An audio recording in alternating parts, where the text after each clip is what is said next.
Assalamualaikum warahmatullahi wabarakatuh. Qala al-musannif rahimahullahu ta'ala wa nafa'ana bihi wa bi'ulumihi fi darani amin ya rabbal alamin.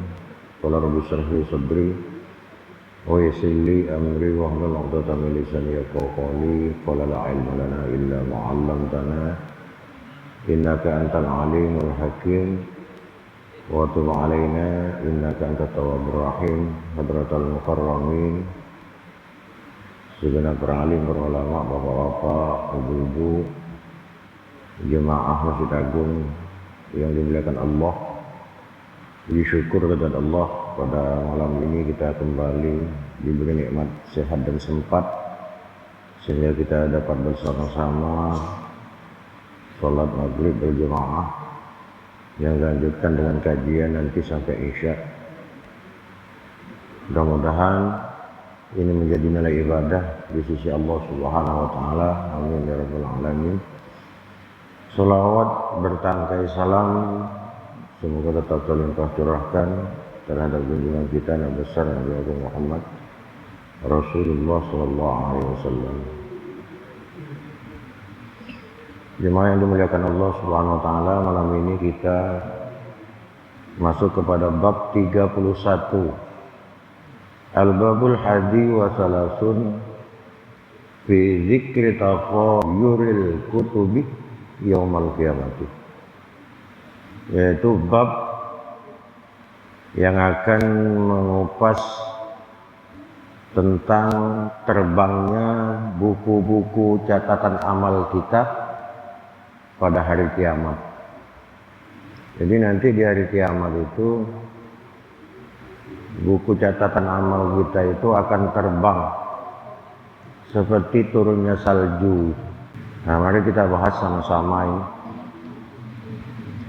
Hukiya an Abi Dzarrin, dikisahkan, diceritakan dari Abu Dzar radhiyallahu anhu, annahu qala sallallahu alaihi wasallam,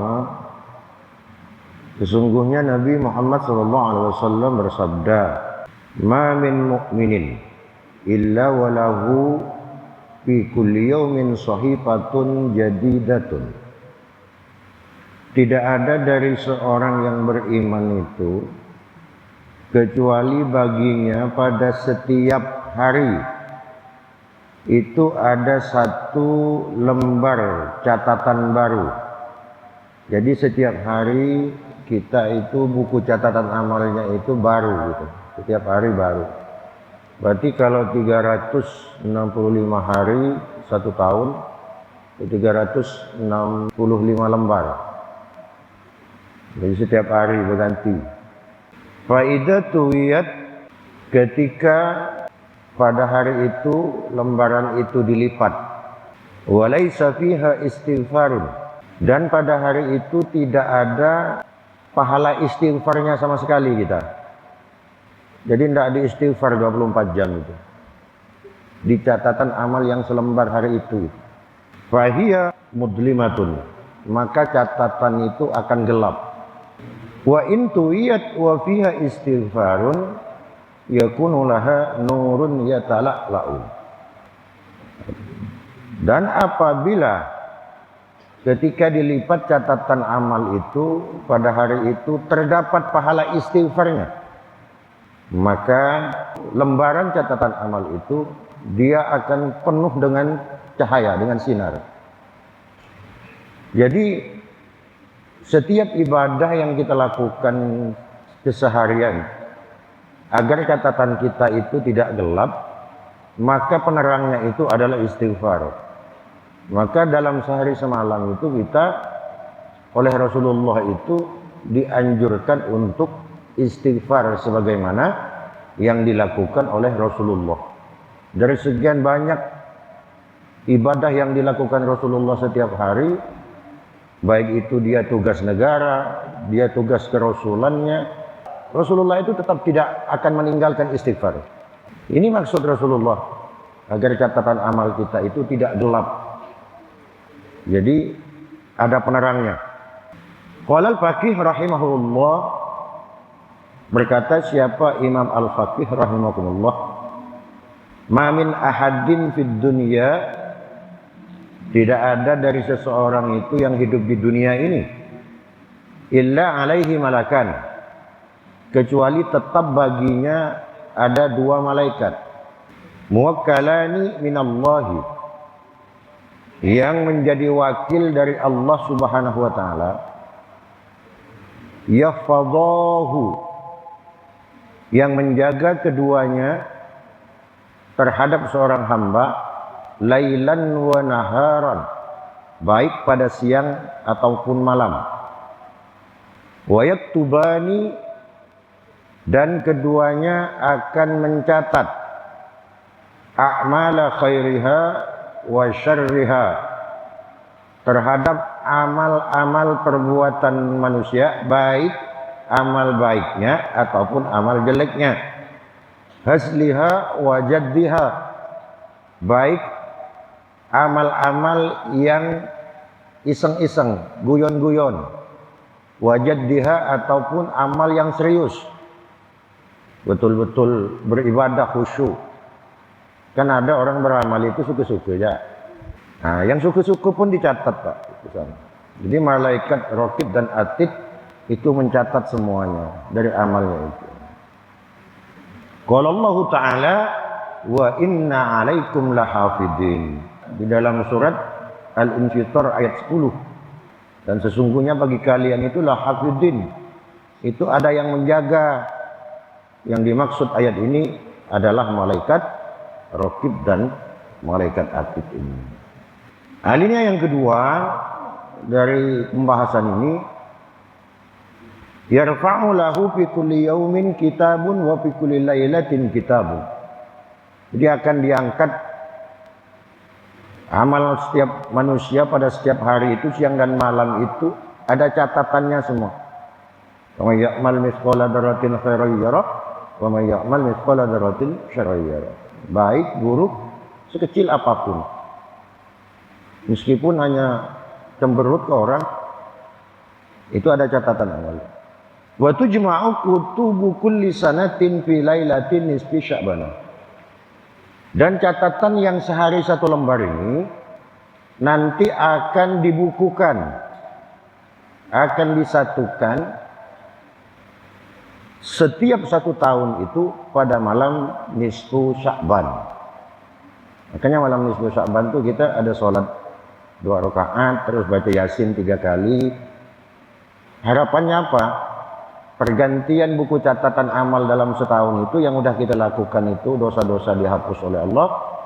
Terus amal baik kita itu ditambah oleh Allah Subhanahu wa taala. Dan di tahun yang akan datang, Allah itu menjadikan kita itu lebih banyak kebaikannya daripada kejelekannya. Itu gunanya kita sholat nisfu Sya'ban itu. Jadi malam nisfu Sya'ban, malam pergantian tahun catatan amal. Berarti kalau umur kita 60, berarti buku induknya, buku besarnya itu ada 60. Itu. Karena satu tahun dijilid. Laporan akhir tahun, kalau di kantor kan laporan akhir tahun. Mau tutup buku dah. Nah itu. Wa yutrahu laghu kalamihi wa laghu amalihi. Dan akan dihapus oleh Allah Subhanahu wa taala ucapan-ucapan yang sia-sia yang pernah kita lakukan setahun itu, dan perbuatan-perbuatan yang sia-sia. Jadi kalau kita malam nisfu Sya'ban itu sholat 2 rakaat, terus baca Yasin seperti amaliyah yang kita lakukan seperti biasa itu. Jadi amal-amal jelek kita itu, amal-amal sia-sia kita itu dihapus oleh Allah Subhanahu wa taala. Wa yujma'u kitabu kulli sanatin fi sijilin, dan akan dikumpulkan buku-buku setiap tahun itu fi sijilin, di buku induk. Jadi rupa malaikat pun punya buku induk. Di kitab ini umpama aja sebutan kita buku induk, catatan buku induknya itu. Fa idza kana ajaluhu, ketika telah ada atau telah sampai apa ajalnya seseorang, Wa waqa'a fin naz'i, dan dia sudah menjelang naza, menjelang lepas nyawanya. Tujma'u tilka sijjilat, maka buku-buku induk itu, buku-buku induk catatan amalnya itu dikumpulkan ma'abadiha, dengan yang sebagian yang lain. Aidha kharajat ruhuhu, ketika keluar apa ruhnya, tuba, maka kemudian dilipat, wa uliku ala unukihi, dan kemudian digantungkan di leher orang yang sudah meninggal itu. Wa khutimah, dan dikunci alaihi, jadi digantungkan terus dikunci, hatinya tak bisa dilepas lagi. Wa ju'ila ma'ahu fil qabri, dan dijadikan catatan amal yang sudah dikalungkan itu, nah, dijadikan menjadi temannya langsung ikut ke dalam kubur. Wa hadza makna qauluhu ta'ala, ini yang dimaksud firman Allah Subhanahu wa taala, wa kullu insanin alzamnahu ta'iruhu fi unukihi. Ini dalam Al-Qur'an. Dan setiap manusia itu maka akan menggantungkan Allah itu kepadanya itu fi unukihi, amal perbuatannya itu di lehernya itu. Ai qallatnahu diwana amalihi. Itu Allah akan menggantungkan kepadanya terhadap buku catatan amalnya itu. Wa inna ma khassal unuqa. Kenapa amal itu digantungkan di leher? Kenapa tidak dibincingkan di tangan saja atau taruh di pinggang ya, macam gitu, tas pinggang kan nyaman bawanya. Kenapa leher? Nah, oleh ulama di sini li'annahu mawdi'ul qiladah, kata ulama. Karena memang leher itu tempatnya kalung. Yang nama dikalungkan harus di leher, tidak mungkin. Coba kalungkan emas itu, terus ditaruh di paha misalnya, bukan dikalungkan namanya itu. Yang nama dikalungkan pasti di leher. Jadi logikanya seperti itu, maka ditaruhlah di leher. Wattuki, dan menjadi pengikat, tali pengikat juga leher itu. Wa mimma yazinu, dan dari apa-apa yang menjadi hiasan kalung ini, leher ini. Jadi tempatnya kita naruh hiasan, ya kayak emas, perak, permata dan sebagainya. Wa yashinu, dan untuk menjatuhkan derajat orang, leher itu. Kan ada orang dihukum gantung tuh, kan lehernya. Jadi gunanya leher itu termasuk diantaranya. Wa nukhriju lahu yaumal qiyamati kitaban yalqahu mansyura. Itu ayat Qur'annya. Dan kami mengeluarkan bagi orang itu, jadi seorang hamba pada hari kiamat itu, kitaban terhadap buku catatannya itu, yalqahu yang menggantung buku terhadap hamba itu, mansyura, dan terbuka. Buku catatannya itu terbuka. Itu ayat Qur'annya, Pak. Hayyutihi kitaban. Nah, yaitu menyerahkan Allah kepada orang itu kitaban terhadap buku catatannya. Wa yuqalu lahu iqra' kitabak. Bacalah olehmu bukumu, catatanmu, buku catatanmu. Alladzi amaltahu fid dunya. Dari apa-apa yang telah kamu lakukan ketika di dunia. Kafa bi nafsikal yauma 'alaika hasiba. Maka cukuplah, kata Allah, bi nafsika, dirimu saja, al yauma, pada hari ini, 'alaika, bagimu, hasiba. Nah, yang menjadi menghitungnya. Hitung seorang. Ini kan yang kamu lakukan ketika di dunia, kamu 80 tahun umur kamu, nih amal baik kamu ini, amal jelek kamu ini, waktu kamu bersedekah ini, waktu kau sholat jemaah di Masjid Agung ini catatannya, waktu kau berdemo ini, waktu kamu buat dosa, zina dan sebagainya ini. Jadi kita itu akan ingat semua, oh iya aku pernah lakukan ini. Jadi sebenarnya kita sendiri menghitung dari dosa-dosa yang kita lakukan itu, Pak. Karena jelas semuanya. Wa idza jama'allahul khalaiqa, dan ketika Allah telah mengumpulkan makhluk-makhluk fi irsatil qiyamah, pada lapangan hari kiamat itu, maksudnya padang mahsyar, wa arada ayyuhasibahum, dan Allah ingin untuk menghitung, menghisap terhadap amal-amal mereka, amal manusia maksudnya, tatayarat alaihim, kutubuhum kasalji, maka akan berterbanganlah di atas mereka itu kutubuhum, buku-buku catatan amal mereka, kasalji, seperti turunnya salju. Wa yunadi min kibalir rahman, kemudian ada panggilan dari Allah Subhanahu wa taala. Ya fulan, wahai fulan, khud, ambillah olehmu kitabak, buku catatan amalmu, biyaminika, dari sebelah kanan, sebelah kananmu. Wa ya fulan, khud kitabaka bishimalika. Ke orang yang lain, ke hamba yang lain, hai fulan, ambil catatanmu dari sebelah kiri. Jadi ada yang kanan, ada yang kiri, disuruh ngambilnya. Wa ya fulan, khud kitabaka min wara'i dhahrika. Ambillah buku catatan amalmu dari belakang punggungmu. Fala yaqdiru ahadun ay ya'khudha kitabahu illa bima amarallahu ta'ala.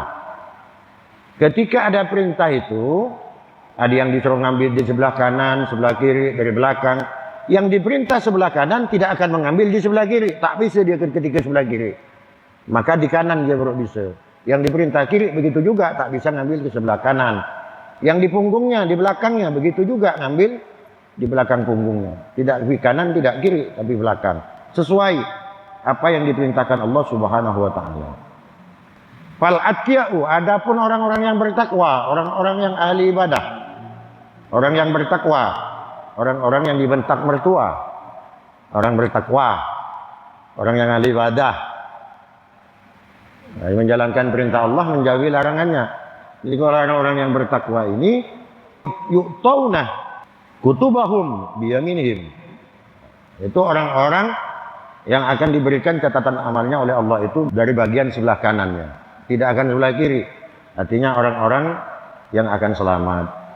Wal ashqiya'u bishimalihim, dan orang-orang yang jahat itu dari sebelah kiri mereka. Wal kufaru min wara'i dhahrihim, sedangkan orang-orang kafir itu berada mengambil catatan amalnya itu dari belakang punggungnya. Kama qala, dasar hukumnya. Qala Allah Ta'ala, Allah Subhanahu wa taala berfirman di dalam Al-Qur'an, wa amma man utiya kitabahu bishimalihi wa amma man utiya kitabahu wara'a dhahrihi fasawfa yad'u subura. Jadi adapun orang-orang yang telah diserahkan kitabnya itu dari sebelah kirinya, dan orang-orang yang diserahkan kitabnya itu, buku catatan amalnya, dari punggungnya, fasawfa yad'u subura, maka dia akan berteriak, subura, celaka laku, wa yasla sa'ira, dan mereka akan masuk ke dalam neraka yang apinya menyala-nyala. Itu ayat Qur'annya. Wa kadzalikan nasu fil muhasabati. Begitu juga manusia ini ketika dihisab nanti, salah satu tabaqatin, itu akan ada 3 tingkatan. Tabaqun yuhasabuna hisaban yasira. Jadi ada orang nanti yang dihisab di akhirat itu hisaban yasira, dipermudah oleh Allah, gampangan hisabnya. Siapa mereka? Wahum al-atqiya'u, mereka adalah orang-orang yang ahli bertakwa kepada Allah Subhanahu wa taala, ahli ibadah. Terus yang kedua, wa tabaqun yuhasabuna hisaban syadida. Kebalikannya, ketika dihisab amal kebaikannya, amalnya nanti di akhirat akan dihisab dengan sangat susah. Summa yuhlikuna, kemudian akan dihancurkan oleh Allah Subhanahu wa taala. Wa humul kuffaru, mereka itu adalah orang-orang kafir. Wa tabaqun yuhasabuna wa yunaqasuna. Ada satu golongan yang ketiga, itu adalah orang-orang yang akan dihisab amalnya oleh Allah, wa yunaqasuna, dan diinvestigasi, diteliti. Kalau hisaban yasira di depan tadi itu enggak gampang, dah lewat. Tuh. Jadi yang sulit, yang syadid itu Nama aja hitam semua, sungguh sok neraka dia. Ada dihisap tapi diteliti loh, investigasi. Kau yang waktu itu tuh, gimana tuh, dijawab oleh dia. Karena jawabannya betul, alasannya betul, udah masuk surga kau. Ini tingkatan yang ketiga seperti itu. Sumayan juna. Kemudian mereka itu menjadi orang yang selamat. Wahum al-asad. Nah ini ada orang-orang ahli maksiat itu yang diselamatkan oleh Allah seperti itu. Padahal dia sebenarnya ada berbuat maksiat di dunia itu banyak. Tapi kemudian diampuni oleh Allah dan selamat dia. Wa fil hadis, di dalam sebuah hadis dijelaskan ani Nabi sallallahu alaihi wasallam annahu qala. Nabi bersabda, la tazulu qadama 'abdin yaumal qiyamati min baini yadayillahi ta'ala hatta yus'alu an umrihi fima afna. Jadi tidak akan bergeser kaki seorang hamba ini pada hari kiamat nanti di hadapan Allah Subhanahu wa taala sampai ia akan ditanya. Yang pertama akan ditanya itu an umrihi fima afna. Dari umurnya. Kita diberi umur 50, 60, 70, 100 atau lebih. Ketika dikasih umur ya Allah yang 100 misalnya, digunakan kemana aja? 100 itu. Apa banyakkan ke ibadahnya atau sebaliknya banyakkan dosa-dosanya yang kita lakukan, diminta pertanggungjawaban oleh Allah Subhanahu wa taala. Ada dikisahkan begini. Ada orang miskin, laki bini ini miskin. Untuk makan hari ini ya dia cari hari ini. Saking miskinnya dia. Jadi dia sang suami ini hanya punya satu-satunya modal dia untuk cari rezeki itu satu aja, apa? Kapak. Jadi setiap pagi dia pergi ke hutan cari kayu bakar, dah balik sampai di rumah istrinya pergi ke pasar jual kayu bakar itu. Itulah yang dibeli makanan setiap hari. Jadi ketika adalah di desa itu tuh orang kaya raya yang sakit parah, udah mau meninggal lah, udah merasa mau meninggal, dia kemudian buat sayembara. Harus ke miliaran kata yang kaya. Siapa di antara masyarakat ini kalian yang mau nemani aku di dalam kubur 40 hari 40 malam enggak? Tidak ada yang mau rupanya, bininya tak mau, anak keluarganya tidak ada yang mau. Tapi satu-satunya yang mau itu atas godaan dari istrinya, orang miskin tadi itu. Bila bang kita mau kaya bang, ayo om bang, dirayu istrinya. Akhirnya mau si bapak yang miskin yang punya satu-satunya kapak ini menemani orang yang meninggal dalam kubur 40 hari 40 malam. Karena janjinya separuh harta itu. Kalau 40 miliar berarti 20 miliar. Dikuburkanlah pas berdampingan dengan orang kaya yang meninggal ini. Rupanya setelah sampai hari ke-40, orang udah berkeliling semua menyaksikan. Wah, ini orang kaya baru, Pak. Calon orang kaya baru. Sekali digali, kan kapaknya dibawa nih. Saking cinta dengan kapak nih, dibawa. Sekali keluar, langsung dicium kena istrinya. Alhamdulillah bang, abang berhasil, kita kaya bang. Kaya apa? Kata tukang kapaknya. Iya bang, abang berhasil. Enggak, katanya. Kau tahu tak, katanya. 40 hari 40 malam. Aku di dalam kubur tidak bisa tenang. Diperiksa oleh malaikat itu. Itu. Diperiksa oleh... Jadi gara-gara diperiksanya apa? Gara-gara kapak satu itu pak. 40 hari 40 malam tidak selesai pemeriksaan.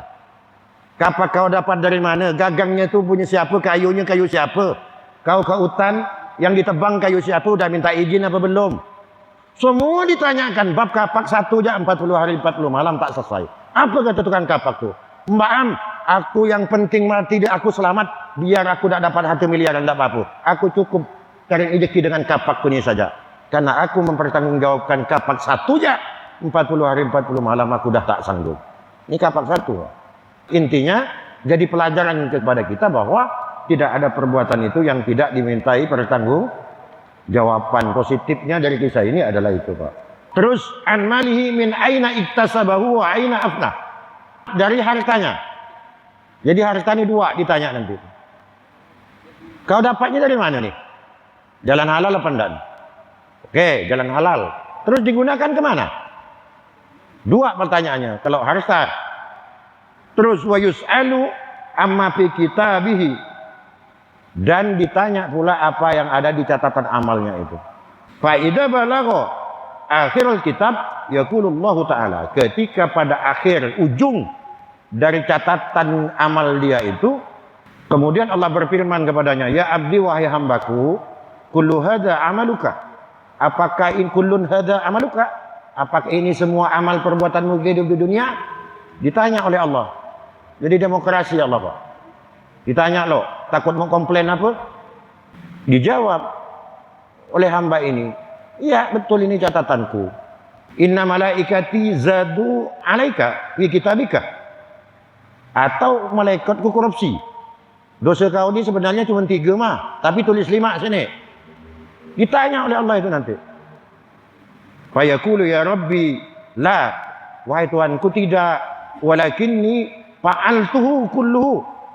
Tapi ini memang perbuatanku sendiri semuanya ketika aku hidup di dunia. Fayaqulullahu ta'ala ana alladhi satarat alaika fid dunya wa ana aghfiru lakal yawm idhab fa inni ghafartu lak. Kata Allah, aku yang menutup aibmu ketika di dunia dan aku yang memberi ampunan kepadamu hari ini. Pergilah kamu, sesungguhnya aku telah mengampunimu. Wa hadza man yunakisu fil hisab. Ya, ini orang yang diinterogasi di akhirat itu nanti ada yang seperti ini, Pak. Diampuni oleh Allah Subhanahu wa taala. Tsumma yanju bi fadlillahi taala, kemudian ia menjadi orang yang selamat. Fa amal ladina yuhasabu hisaban yasira. Adapun orang-orang yang akan dihisab dengan mudah oleh Allah Subhanahu wa taala, bahwa jumlatil ladina, yaitu dari jumlahnya, dari kelompok orang-orang, qallallahu taala fihim fa amma man utiya kitabahu bi yaminihi. Di dalam Al-Qur'an ini, adapun orang-orang yang telah didatangkan terhadapnya kitab-kitabnya itu bi yaminihi, dari sebelah kanan, fasawfa yuhasabu hisaba yasira, maka Allah akan memberi hisab kepadanya dengan hisab yang sangat mudah. Wa su'ilan Nabi alaihi salam anil hisab, dan Nabi ditanya tentang yang dimaksud dengan hitungan amal, hisabnya amal yang mudah ini seperti apa, Rasul? Faqala Rasulullah SAW, yandurur rajulu fi kitabihi wa yatajawazu bihi anhu. Ketika oleh malaikat ditunjukkan catatan amalnya ini, dilihat oleh seseorang hamba tadi, kemudian tetap langsung berlalu, singkat. Itu yang dipermudah oleh Allah Subhanahu wa taala. Jadi Bapak sekalian, Bapak-bapak sekalian yang dimuliakan Allah Subhanahu wa taala, ini fungsi ibadah, fungsi amal kita kepada Allah Subhanahu wa taala. Kenapa kita harus banyak beribadah kepada Allah? Karena memang kita diciptakan Allah di bumi ini tujuannya untuk ibadah. Wa ma khalaqtul jinna wal insa illa liya'budun. Jadi tugas pokok manusia itu ibadah. Kalau kita yang kerja kantor, yang petani, yang pedagang, yang pebisnis, yang kontraktor, yang kerja apapun itu, ada potensi lain yang ada dimiliki kita, di badan kita, kekuatan kita, macam-macam semua. Itu adalah alat-alat penunjang untuk ibadah. Tugas pokok manusia adalah ibadah kepada Allah. Illa liya'budun, kata Allah Subhanahu wa taala. Umpamanya seperti ini, Pak, yang saya pegang ini HP. HP ini kan HP handphone, hand tangan, phone telepon, telepon tangan. Kalau bahasa Arabnya telepon lihat, telepon tangan. Karena ini memang telepon, tugas pokok telepon itu ada, HP ini adalah untuk nelpon.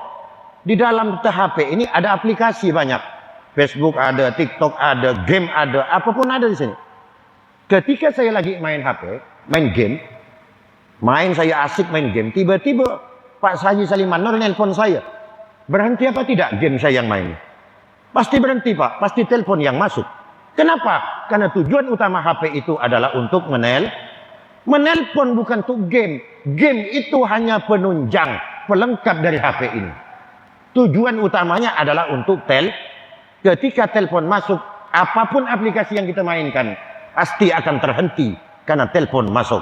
Sama kalau HP, ketika kita main game dan sebagainya, orang nelpon langsung masuk, aplikasi yang lain terhenti, berarti HP-nya normal, HP-nya sehat.